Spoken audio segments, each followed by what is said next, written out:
if you just read the torture memos, they've taken on this mythology. They're written to say, here's a host of other approved procedures with the recognition that not everybody gets all of these procedures at any point in time.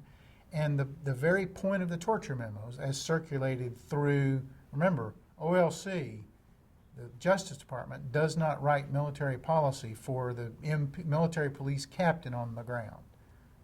That's why they go through military channels, through DOD, through the Joint Staff, through the various layers of military authority. And at their core, what the torture memos are is to say, here's a range of policy options. The larger mandate is you won't subject people to torture or cruel, inhuman, or degrading treatment.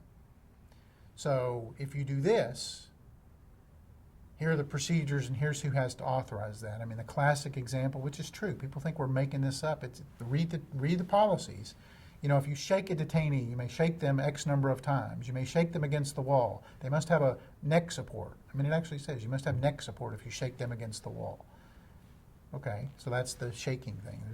And the whole range of processes, you can only do this at a simplistic level. The torture policy became the functional equivalent of rules of engagement. You know, you may do this range of things, but it requires approval of, let's say, the first general officer in the chain of command or a battalion commander.